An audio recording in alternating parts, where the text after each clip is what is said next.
It's Carol Johnson, and I'm privileged to serve as the Dean of the College of Business and very happy to be here.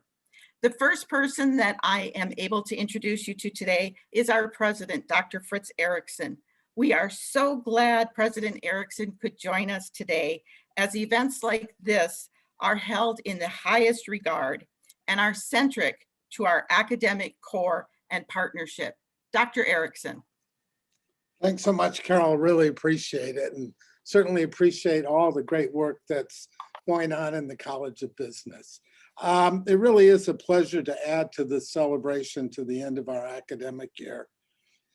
And of course, what a year it's been. We've provided more face-to-face instruction than almost any university that I can think of. The students have been absolutely great and done such an extraordinary job of finding ways to hold events and activities despite the pandemic, and do so in such truly creative ways.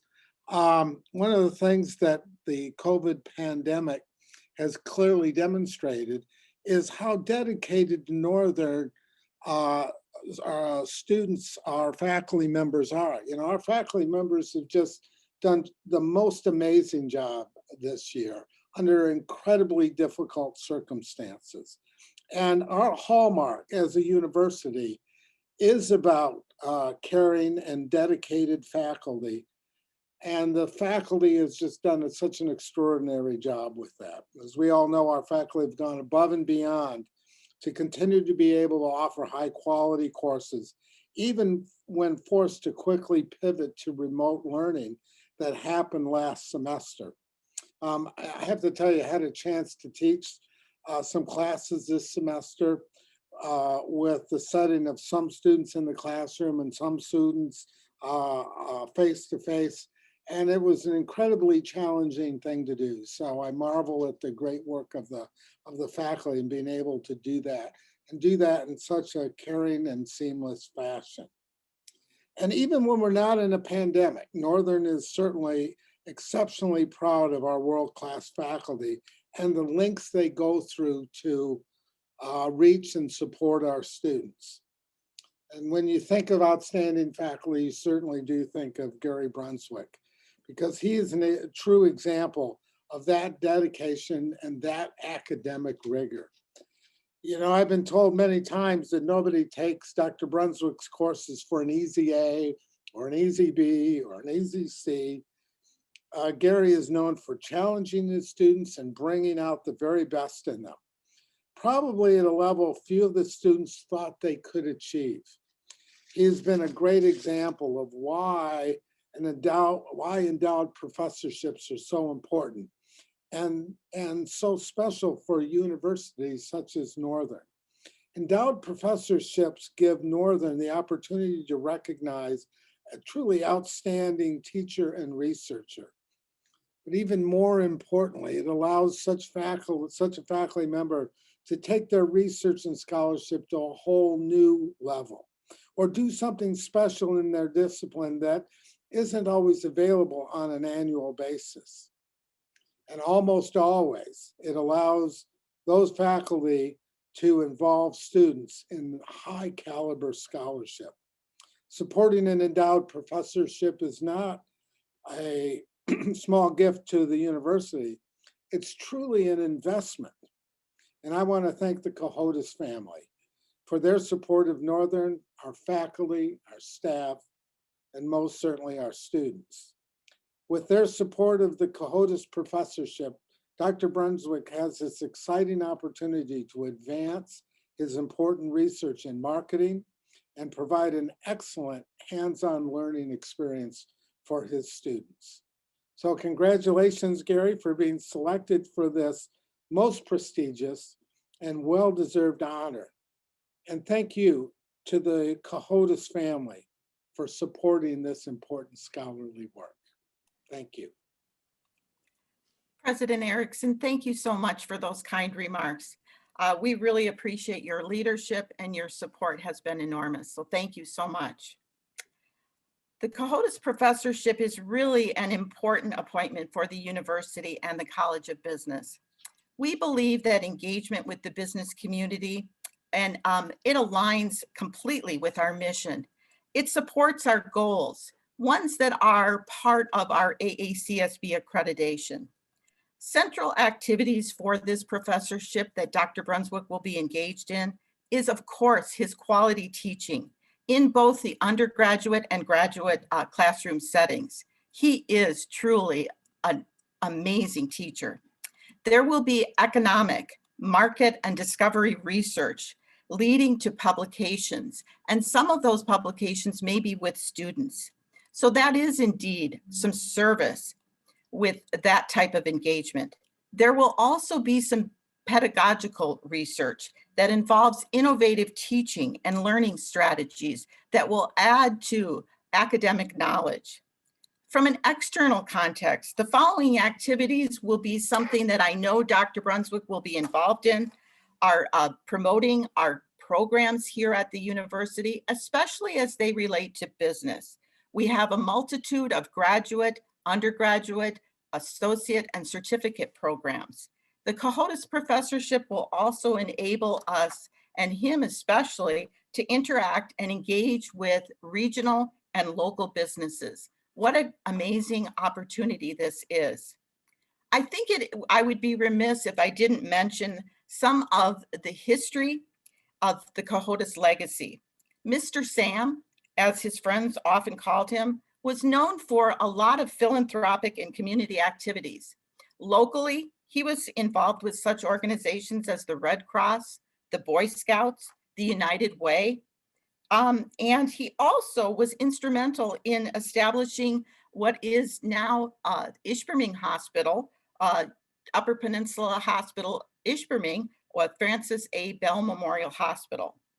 He was a great friend of the university, and he was a great supporter of education. NMU and the College of Business in particular were beneficiaries of his generosity. He and his family established numerous scholarships and, of course, this amazing professorship sponsorship. Also, we have to think about Mr. Sam, and central to his vision and generosity, it goes back to what I call the Sisu work ethic in his family produce business. The Cohodas Brothers Fruit Company was formed when Mr. Sam was 19 years old, and eventually it became the third largest produce company in the United States. He was involved in fruit and vegetable manufacturing for over 60 years, and he served as president and vice president of the Western Fruit Jobbers. So he was truly involved in agriculture and in that industry. His second major career was in banking, and that began actually in 1934 when he opened the Miners First National Bank of Ishpeming. He eventually acquired the First National Bank of Marquette, as well as banks and branches in Ishpeming, Hermansville, Iron Mountain, Ironwood, Trinary, K.I. Sawyer Air Force Base. And so it was a UP wide network. And they formed the Michigan Financial Corporation, of which he was chairman until the age of 90. I truly believe that Mr. Cohodas would be most pleased with the appointment of Dr. Brunswick. At this time, I would like to introduce and welcome Provost Carrie Schuling to the ceremony to help recognize Dr. Brunswick. Thank you, Dean Johnson. Dr. Gary Brunswick of the College of Business has been selected for the Cohodas professorship. If you've read Gary's bio, you know he's a Northern alumnus, having received his associate and bachelor's degrees here in 1981 and 1984. He also has a master's degree from Marquette University and a doctorate in business administration with a specialization in marketing from Arizona State University. Gary began his full-time teaching at Northern in 1991, and during his tenure, he has deservedly been honored many times. He received Northern's Distinguished Faculty Award in 2005, and in 2013, he received the MBA Program Professor of the Year. In 2016, he received the College of Business Graduate Faculty Award, and he was chosen to receive the Excellence in Teaching Award in 2018. He was also the recipient of the 2018 Students' Choice Award, and as such, gave the mid-year 2018 commencement address. Now we recognize him as the recipient of the Cohodas Professorship. You might also know that Dr. Brunswick does marketing consulting for large and small companies and organizations all over the country as well as internationally, something he's been very successful at throughout his career. He's widely known and respected for his marketing acumen. That's all information that shows up in Gary's official bio, but I wanted to share a few comments that have been shared at other times when he was being recognized by the university, as I think these give you some insight into the kind of faculty member he is and the level of respect he has across our campus. Everybody who knows Gary at all knows that he's the ultimate family man. That family is his #1 priority. So let me take a moment to recognize his family, some who have joined us today. Wife Kimberly, also a Northern alumna, and children Celinda, Andy, and Isabella. Gary is also a proud native of the Upper Peninsula. He grew up in the UP, and when he has free time, he likes to spend time with his family at their cottage in the Western UP. And as President Erickson mentioned, students really connect with Gary despite his teaching some of the toughest marketing courses. Both colleagues and students describe him as having a very high expectation for his students, to which his students respond. This is exactly why we want to share what happens in our classrooms. One colleague said one of the things she admires most about Gary is how he stays in touch with so many of his students long after they've graduated. They email him, they stop by to see him, and they seek out his advice. He is their teacher here during their time on campus, and he is their mentor for life if that's what they want him to be. Another colleague said he felt Gary really understood the high achieving student, probably because he had been high achieving himself, but that he also really got the student who could barely afford the textbook and who is giving it their all despite challenging circumstances. When a professor can help both of these students achieve their goals, that is truly what being an excellent teacher is all about. I could go on, but I know we want to hear from Dr. Brunswick about his research and his scholarly works. So at this time, Gary, I'm going to present you with the Cohodas Professorship. On behalf of Northern Michigan University, faculty, students, and staff, alumni, and the Cohodas family, I'm presenting this to you. Congratulations. Thank you very much, Provost Schuling. And I really think we should do something about this technology, you and I. We should patent this and contact DoorDash. This is a great way to deliver fast food, I think. Clearly, I forgot to mention your sense of humor. In all seriousness, thank you. Thank you very much. Let me pull up my slides at this point, and I've been asked to make a few comments on my research with students over the years.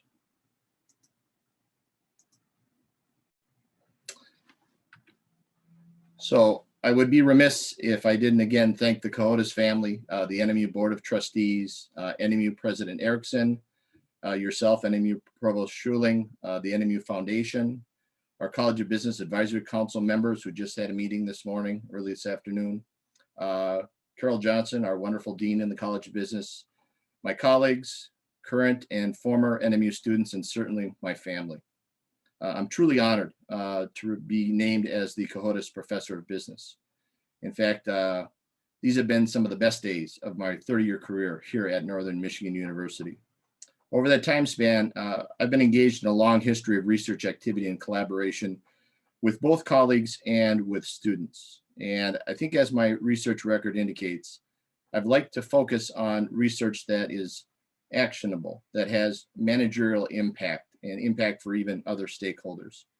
So I want to take a few minutes and talk about some of the research I've been involved with, particularly with undergraduate and graduate students, and give you a sense of the types of projects I've been working on. So starting way back in 1995, this was my 4th year, I think, on the faculty here at Northern. There was a topic that I had started to think about in my doctoral program at Arizona State University involving cause-driven or cause-related marketing. So many companies do this. In fact, it's increased quite a bit over the last 30-some years. Customer purchases a product, the organization makes a donation or engages in some helping behavior for a nonprofit entity or organization. So one of our students at that time, Terry Leighton, who now is Terry Fox, was interested in the topic also. We did some research, put together a conference paper, and it was presented at the Quality of Life or QOL Studies conference that year. And I think we were, a little bit ahead of our time in terms of all of this growth we've seen in cause-driven marketing and interest in areas like ESG, environment, social governance, societal issues, et cetera. So that was an early example of some of the research I've been involved with. A year or two later, another topic that I'd been thinking about was the intense marketing efforts on the part of credit card companies and financial institutions targeting college students. I remember hearing students kind of anecdotally talk about this, before class, after class, in other instances. So another student at the time, Dean Grimes, was interested in the topic. Again, we collaborated, developed a conference paper, and a year later presented that again at the QOL Studies Conference. And I think back on it, I really think it kind of predates the current concern in this time frame with regard to student debt. And it was really kind of a forerunner, I think, to the issue of just student loan debt, student debt in general. And there obviously is a lot of concern about that at different levels.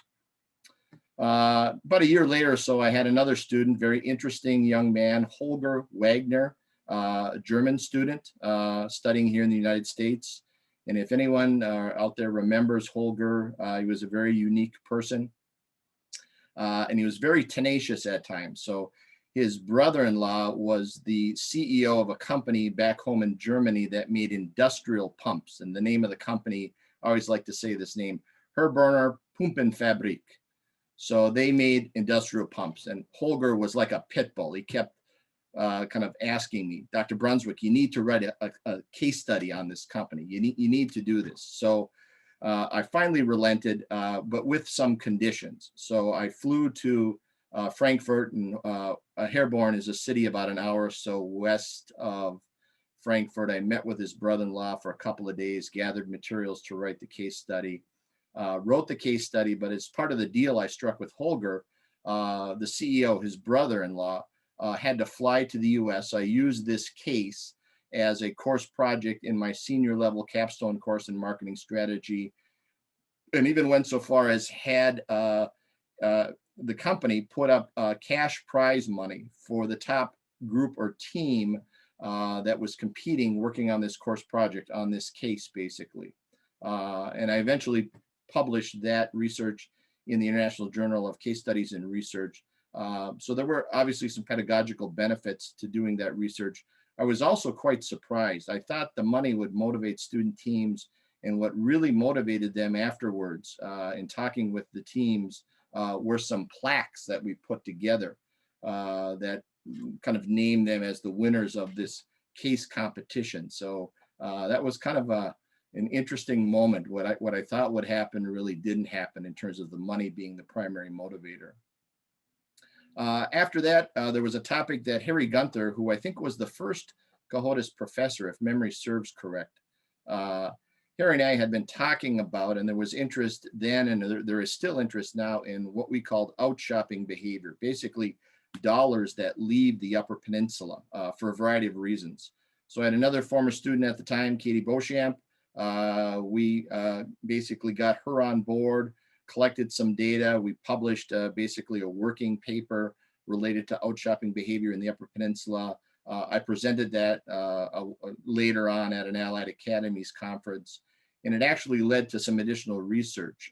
Brian Zinser, one of my colleagues here at Northern, and I have kind of looked at a related area, cross-border shopping between the US and Canada. But there's still interest in this research. On ResearchGate, I see just about every week somebody reading the article that I have posted related to out shopping behavior. Another big project that I worked on in the 90s had to do with some consulting work that I was engaged in with the US Army Recruiting Command. So this was a part of a program put together by the United States Department of Defense. So for several summers, I spent the majority of the summer at Fort Knox, about 30 or 40 minutes south of Louisville, Kentucky, where that command, United States Army Recruiting Command, was headquartered. And that led to a number of consulting projects and also some actionable research. So I worked with Rob and Susan Klein, who I worked with when I was at Arizona State University in my doctoral program. And we were assisted again by Katie Beauchamp and also Keith Kistler Glendon, who was another student of mine back in the late 90s. And we eventually published a manuscript based upon some of this research focusing on identity theory and how it relates to, let's say, joining a group like the United States Army or any branch of the military for that matter. And that's had some pretty good impact. I mean, the research that we did had a positive impact on recruiting efficacy for the United States Army Recruiting Command. The research has been cited, it's been read. I notice every once in a while, again, there's an additional citation. People are still reading the research 20 some years later. Another case that I worked on involved a local entrepreneur that many people are familiar with, David Olala. He founded many companies. One of the first ones he did was Viosport, which was kind of the forerunner in some ways, I think, to GoPro, to YouTube. He was really ahead of his time, but again, he kind of piqued my interest. We worked together and published a case on that company, biosport.com. I ended up, again, publishing it in a case-related journal, and we used that case as a live case study course project in the capstone marketing strategy course. A few years after that, I had, over the years, inherited, if you will, some materials from a now unfortunately deceased colleague of mine, Robert or Bob Lush. Bob was involved in an effort which the American Marketing Association undertakes about every 10 years or so to look at the current definition of marketing and to update it if necessary. So Bob had assembled a massive, and I mean massive, treasure trove of materials related to the evolution of the definition of marketing. So one of my MBA students, Justina Liss, and I think at the time she was a graduate assistant for us here in the College of Business, was interested in the project. I had her assist me, and we put together a manuscript that basically looked at definitions of marketing spanning the last 100 years, which I don't believe there was ever any research like this in the past. I was quite surprised in learning this, and the impact surprised me. The article is read hundreds of times every week worldwide. In fact, I have come to believe that in some doctoral programs, doctoral students in marketing are required to read this manuscript. So it has just an astounding number of reads, a good number of citations, and it has spawned additional research looking at kind of the historical underpinnings of the definition of marketing. Another one of our MBA students, Matt Trito, works for, I think it's UP Architects and Engineers is the firm. And he had an idea, and again, he kind of reminded me of Holger Wagner a little bit. He was very much like a pit bull about this. He kept telling me, Dr. Brunswick, there's something to this. You know, we need to publish an article about this. So he kind of wore me down after a while. And he had this idea about using kind of a matrix or portfolio approach from the viewpoint of these architectural and engineering firms to better manage the projects that they bid on, that they accept, that they manage over time. So over the course of a semester, we put together a manuscript after many iterations and, you know, going back and forth on, you know, related concepts, et cetera. We published it in a journal, Journal of Service Sciences. And again, it's read widely. I think there's a lot of practitioners in the architectural and the engineering services space that have an interest in what we are basically arguing or saying in that article. Another one that I find personally very interesting, I have a big interest in cars, automotive technology. This started really with one of our undergraduate marketing students, Amir Aish, and he was kind of interested in this topic. I had him work on doing some research on basically self-driving, automated driving technology. We cast kind of a wide net initially. About a year later, I was invited to do research and some teaching at a university in Bielefeld, Germany, Fachhochschule Bielefeld. A colleague of mine, Uwe Rostler, had invited me to do the same thing 20 years earlier, back in 1998. So I don't know why he thought it was a good idea to have me back again. So I was there for quite a while, 6-7 weeks, and then my family joined me for about a month, and we traveled around Germany. But I met and started to work with Sabrina Hegner and Ardian Beldad while I was there. They shared an interest in kind of the behavioral impacts of self-driving technology. So we had actually a student team at Bielefeld do some research on this, collect some data, put together a manuscript, publish it. And it again seems to be a very timely topic. It's been read a fair number of times just in the last year or so. It's starting to build some citations. And I see anecdotal evidence in the business press or the media all the time on self-driving technology. And I think my humble opinion, it's going to take some time, I think, for the vast majority of the driving or riding public to accept the technology, but we'll have to see what happens. It's a very interesting area. So right now, I'm working with one of our outstanding marketing undergraduate students, Brandon Cooper. Brandon has worked in the B2B sector over the last several years for a company that is headquartered actually here in the Upper Peninsula, MJ Electric. So we started kind of bouncing around this idea of subscription-based services in the B2B market. I mean, we're all familiar with subscription-based services in the B2C market. So, you know, Netflix, meal subscription services, there's all kinds of them out there. But we started working on this project back in January and have made what I think is some very good progress on the manuscript up to this point. Let me at this time introduce Brandon, and he can talk a little bit about what we've been doing over the last 4 months. And basically, let me introduce Brandon at this point.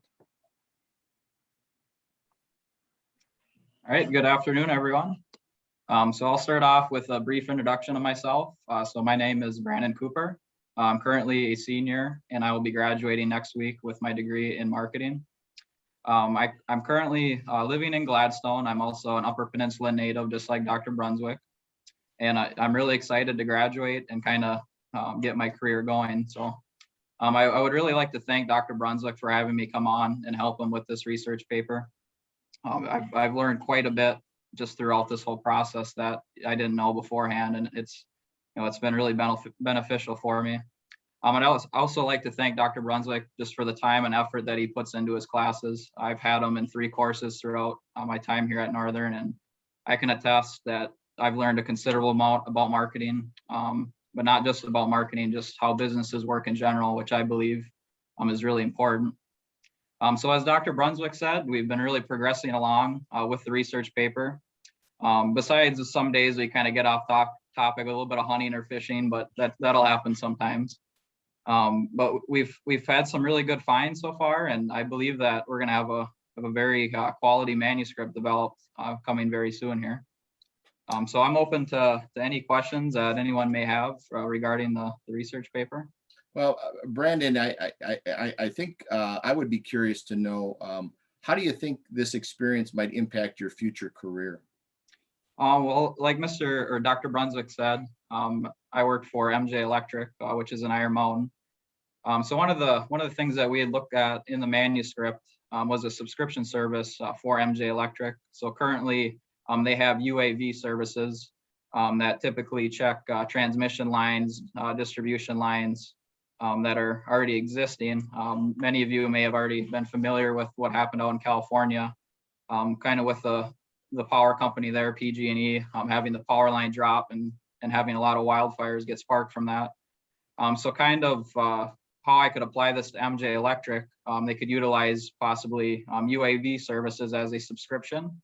And these UAV services would maybe monthly or annually check these transmission lines instead of hiring helicopters or contractors with helicopters, which they're currently using.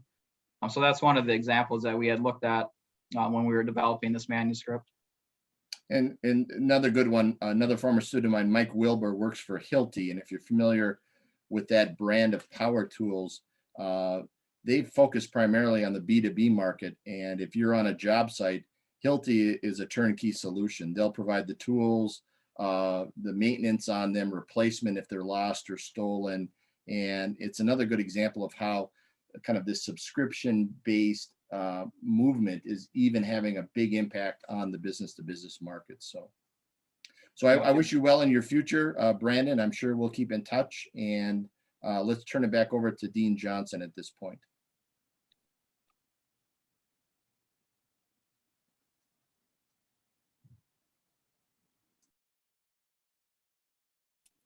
Dr. Brunswick, thank you so much. Brandon, thank you as well.